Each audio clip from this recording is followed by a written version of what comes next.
Minister also argues that the rising cost of fuel reflects the rising price of oil. The chairman of Shell UK has told the BBC that the era of easily extracting oil is over, and he rejected calls for a windfall tax on oil companies' record profits. But as Hugh Pym reports, the government is already profiting from increased oil taxes.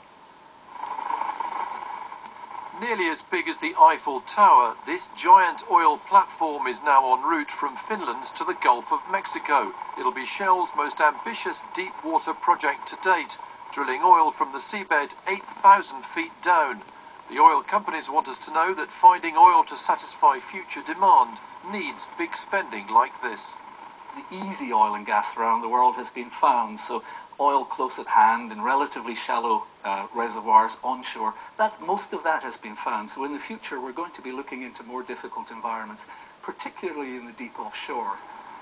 The oil companies are enjoying record profits. Critics have called for a windfall tax, but arguably the government's already getting one because of booming tax revenues on North Sea oil production. So how much could the government's oil tax windfall be? Well, in this year's budget, the Treasury's tax forecasts were based on average oil prices of $84 a barrel. But those prices are now much higher and setting new records, over $135. That probably won't last all year. The latest independent forecasts assume around 105.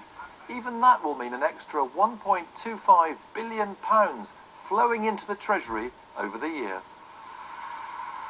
And that would more than cover the £1.1 billion cost of postponing the 2p duty increase due in October. Sounds good in theory, but remember the Treasury might well lose tax revenues from companies suffering from high fuel costs.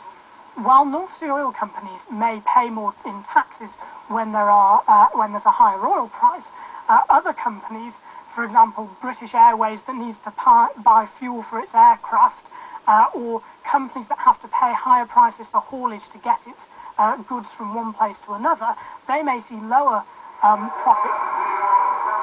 Ministers can only hope the oil tax revenue keeps gushing in. If they shelve the vehicle excise duty changes, that would cost another $700 million in 2010, and the Treasury finances are pretty much running on empty. Hugh Pym, BBC News.